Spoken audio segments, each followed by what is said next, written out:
Irán rechazó el martes el pedido de varios países occidentales de abandonar sus amenazas contra Israel.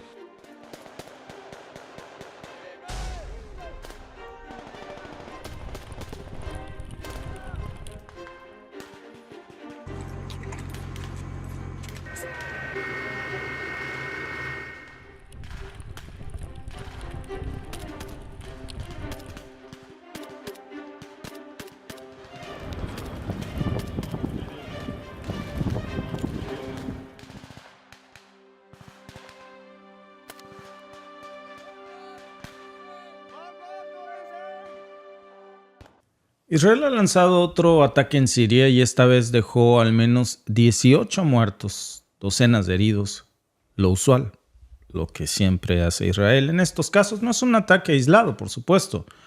Tampoco fue un error.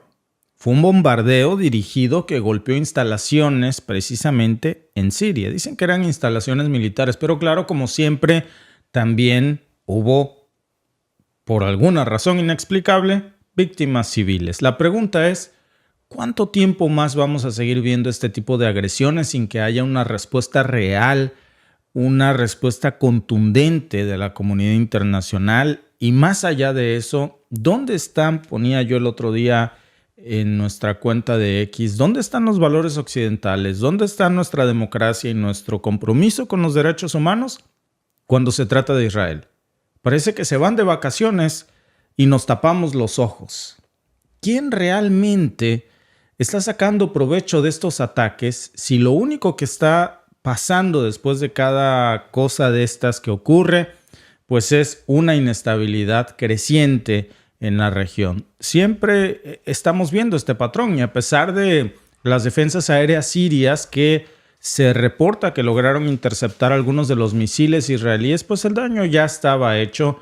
Y no solamente una cuestión de bajas humanas, este ataque también dañó seriamente la infraestructura eléctrica, también la infraestructura hidráulica de Siria. Y esto nos muestra pues claramente que las víctimas no son solo militares, como se nos quiere hacer creer, no fueron solamente puntos estratégicos. Los civiles nuevamente fueron quienes pagaron el precio más alto, eran los que no tenían nada que ver en este conflicto, como si la guerra no les hubiera ya arrebatado demasiado. Lamentablemente, esto fue lo que sucedió. Al menos 18 personas murieron el lunes en una serie de bombardeos israelíes contra instalaciones militares en el centro de Siria, según las autoridades sirias. Hay 37 heridos y 18 mártires. He visitado a los heridos en el hospital y he hecho un seguimiento de su estado de salud. Los mártires como los heridos son civiles. Por su parte, la ONG Observatorio Sirio de Derechos Humanos, OSDH, con sede en Reino Unido, pero que cuenta con una red de informadores en el país en guerra, reportó 26 muertos. Durante una visita supervisada por las autoridades sirias, los periodistas pudieron ver automóviles quemados y daños en la carretera que conduce a la ciudad de Masyaf. Todo lo que hemos vivido con los bomberos es una cosa, pero este accidente está en un nivel completamente diferente. Nos enfrentamos a un criminal absoluto que no discrimina entre civiles y militares. Simplemente arrasan con todos. Los vehículos civiles también fueron alcanzados. El director del OSDH, Rami Abdel Rahman, dijo que se trata de uno de los ataques más violentos llevados a cabo por la Fuerza Aérea Israelí en Siria. Según él, los ataques tenían como objetivo el Centro de Investigación Científica de la ciudad, en el que trabajan expertos iraníes que desarrollan armas, en particular misiles de precisión y drones. En Irán, el portavoz del Ministerio de Relaciones Exteriores, Nasser Kanami, condenó este ataque que tildó de criminal y lo atribuyó a Israel. Desde el comienzo de la guerra civil en Siria en 2011, Israel ha llevado a cabo cientos de ataques en el país contra el ejército leal al presidente Bashar al-Assad y los grupos proiraníes que lo apoyan. Pero estos se intensificaron tras el inicio de la guerra entre Israel y Hamás en Gaza, desencadenada por el ataque del movimiento palestino en suelo israelí del 7 de octubre. Las incursiones de Israel con frecuencia apuntan a objetivos en Siria del Hezbollah libanés, un grupo proiraní que se enfrenta con el ejército israelí desde el sur del Líbano. Pues ya lo vieron, no se trata solamente de objetivos militares. Muy por el contrario, fueron civiles y como decía esta persona que entrevistaban, estamos hablando de un grupo terrorista que ya no distingue entre objetivos militares y civiles cuando se refiere a las Fuerzas Armadas israelíes, lo mismo que a Hamás. Le molesta mucho a Netanyahu que lo comparen. A este punto, parece que las acciones de Netanyahu son mucho peores que las que inicialmente que fueron terribles, no me confundan, fueron muy terribles. Esos 1,750 víctimas mortales de los ataques terroristas de Hamás en Israel. E Israel responde con más de 40,000 víctimas mortales inocentes en Palestina, matando niños, mujeres, familias, da igual.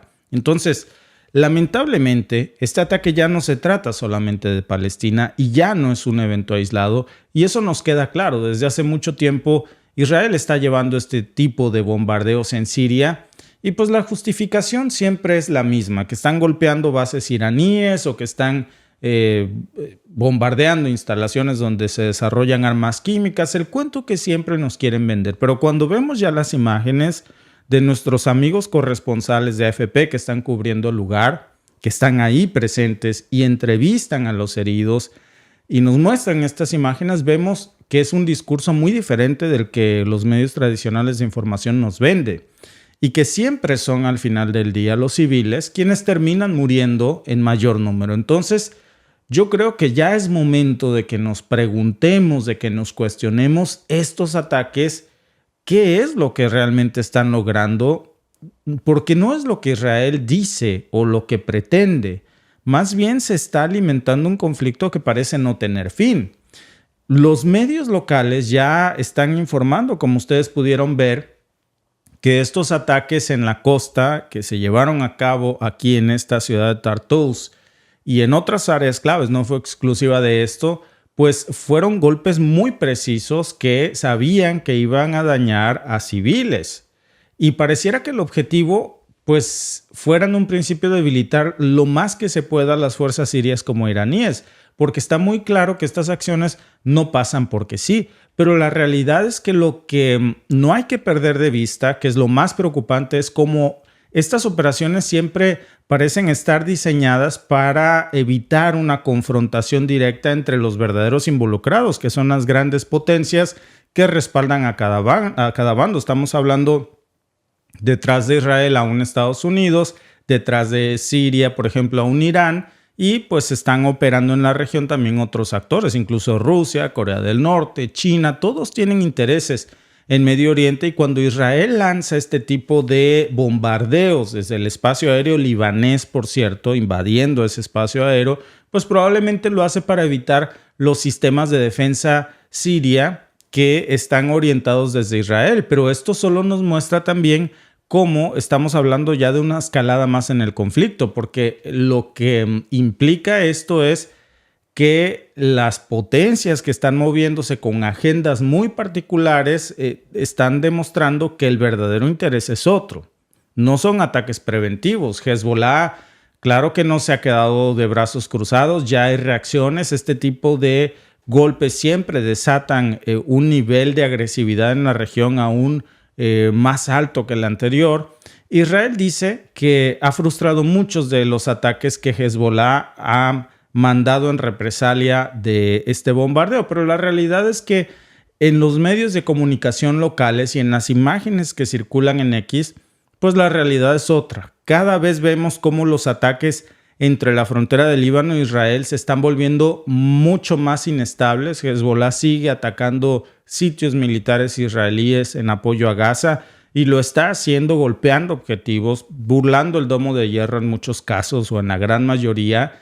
Y entonces por eso ya vemos que la cifra de muertos estamos hablando que ya supera tan solo en territorio palestino 40,900 hasta el día de hoy, el corte de caja tan lamentable en respuesta a esos 1,700 terribles asesinatos que hizo Hamás el año pasado. Entonces ya vemos cómo está escalándose a un nivel 40 veces mayor al daño inicial, pero que se está implicando a otros países que no necesariamente son solamente Palestina. Y uno de los elementos más inquietantes de todo esto es, repito, la participación, la mano que mece la cuna, las potencias extranjeras que realmente están metiendo sus narices en este conflicto porque tienen intereses muy fuertes. Miren, hablamos por supuesto de Irán, que tiene una presencia militar muy importante en Siria y que ya salió Irán, por cierto, déjenme mostrarles algunas de las notas que están cubriendo esta fuente, ya salió Irán a decir que va a haber represalias contra Israel por la muerte del comandante de Hamas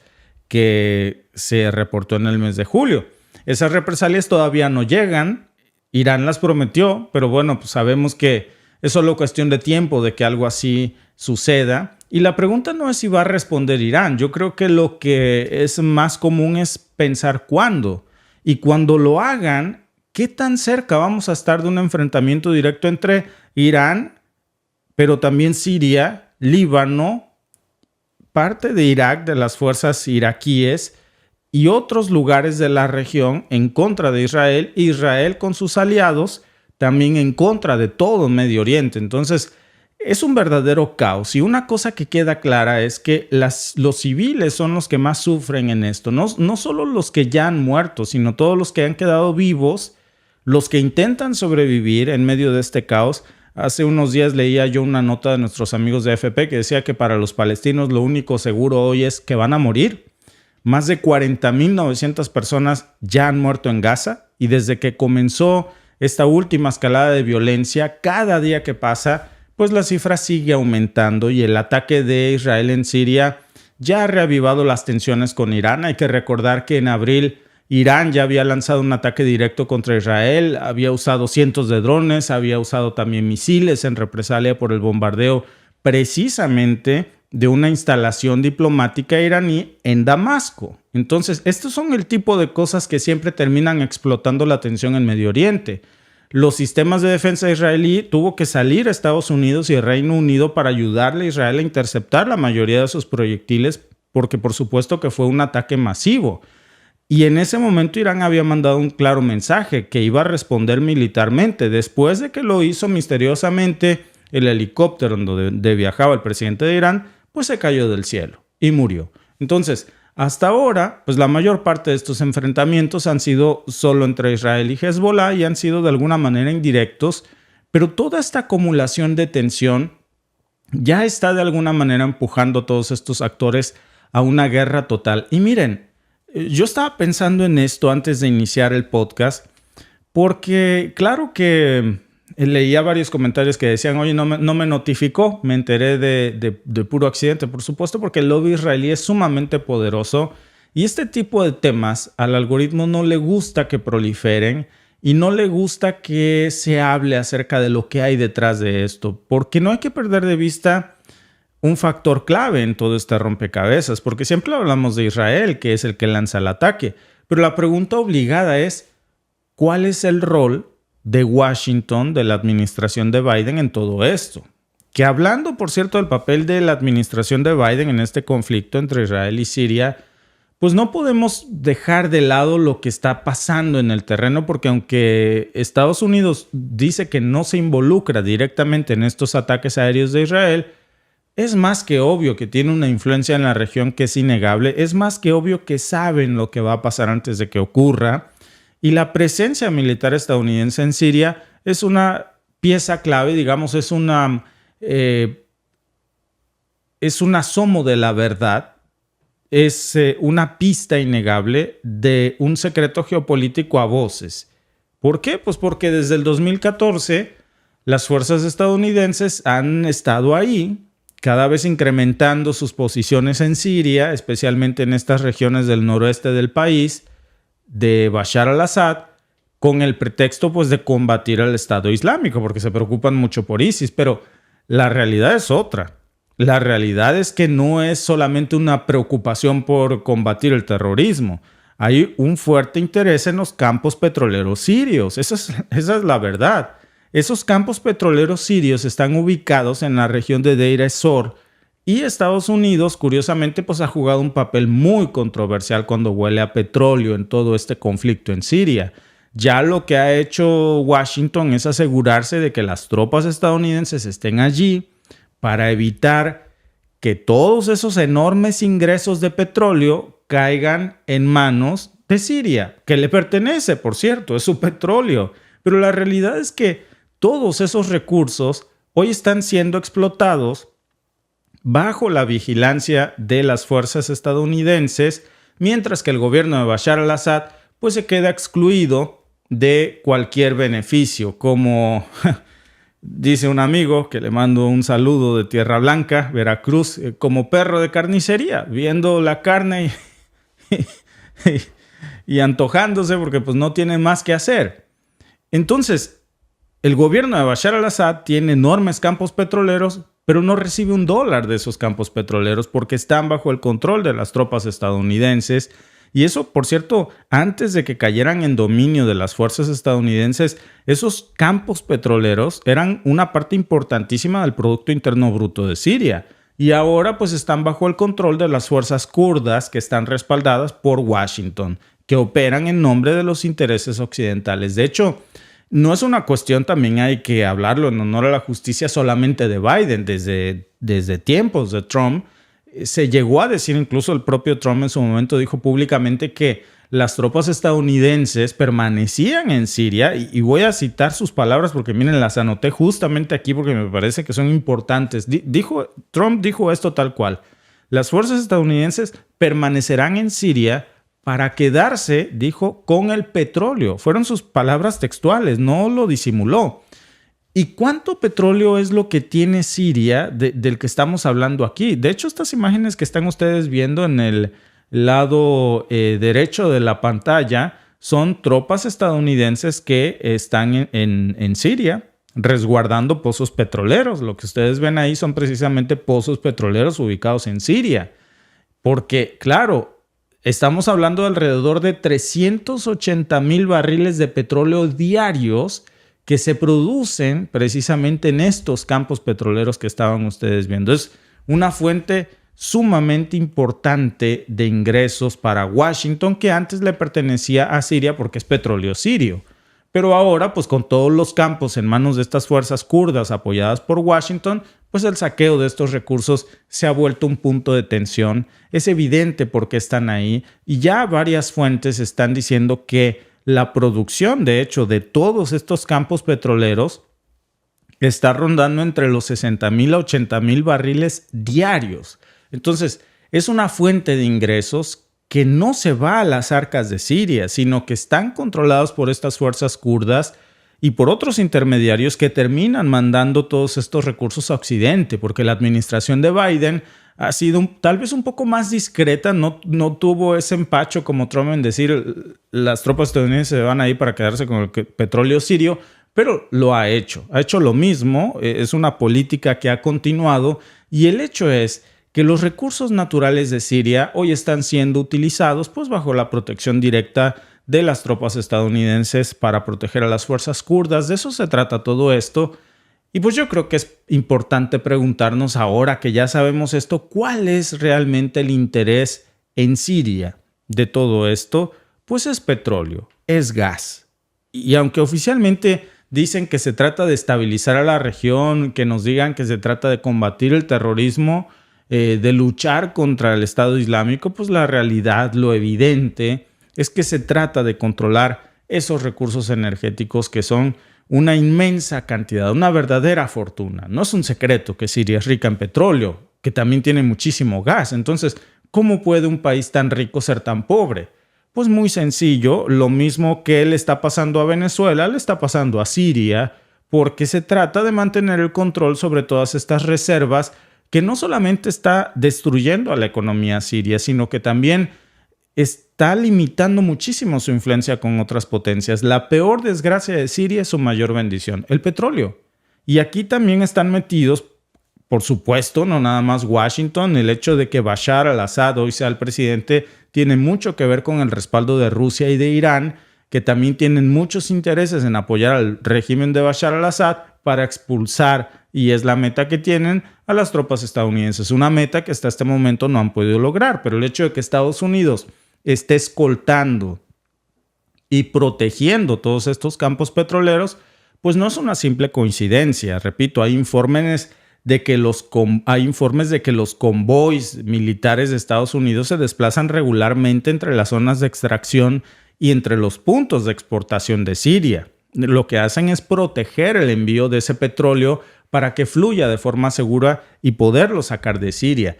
Para tener una idea de lo que estamos hablando aquí, que es algo que también a mí me impactó releer de nuevo hace unas horas, de cómo basta echarle un ojo a este tipo de operaciones. Es la razón por la que las fuerzas estadounidenses están ahí. También hay mercenarios, fuerzas privadas que están apoyando a las tropas oficiales. No se publican datos sobre cuántos son o cuál es la ganancia que Washington está obteniendo o sus socios a través de las fuerzas kurdas del petróleo que roban de Siria, pero es claro que este control de los recursos energéticos pues es estratégico. De esto no le dan un solo dólar al gobierno de Bashar al-Assad. Los sirios no ven un solo dólar de todo el petróleo que se están llevando. Y controlar la energía, controlar el petróleo de Siria, pues es un negocio redondo porque todo es ganancia. No hay que pagar impuestos, no hay que darle nada a un gobierno que no reconocen. Entonces, eso es lo que realmente está en juego aquí. Y cuando vemos, por supuesto, este tipo de notas como las que hoy ocurren, pues tenemos que pensar en qué es lo que hay detrás de estas notas que no nos dicen, en toda la historia que está detrás de Siria, pero también en qué podemos esperar en los próximos días o semanas, en por qué los medios tradicionales de información siempre nos ocultan la verdad de lo que está sucediendo aquí, porque claro, se trata de intereses que no caerían bien para los dueños de estos periódicos si nos lo dijeran como es, que se trata de un robo, de un asalto a despoblado de petróleo, de un control de esos pozos de producción petrolera que desde hace tiempo no están en manos de quienes pertenecen, sino que se disfraza bajo la cortina de humo de un conflicto que va a terminar involucrando a más actores, que va a terminar dañando más a la población civil que a los mandos militares involucrados, porque todo es acerca de petróleo. Por cierto, la encuesta de la noche es: ¿debería Israel ser sancionada por los ataques en Siria? Gracias a todos los que están participando en estos momentos aquí. El 81% cree que sí, que es necesaria una sanción. El 10% cree que no, que está justificado este ataque. Y el 7% que depende del contexto. Lo que hay que reconsiderar, amigos, es que no se trata mucho acerca de luchar por la democracia. No se trata de un ataque preventivo, porque vimos cómo la mayor cantidad de víctimas fueron civiles. Todo esto huele a petróleo y huele a kilómetros. Y pues es lo que estamos viendo hoy precisamente detrás de esto. Gracias por vernos. Si te ha gustado este clip, síguenos en vivo para ver nuestro programa completo de lunes a viernes en nuestros canales de YouTube y Facebook. Suscríbete, comparte con tus amigos y déjanos tus comentarios. Te esperamos en vivo.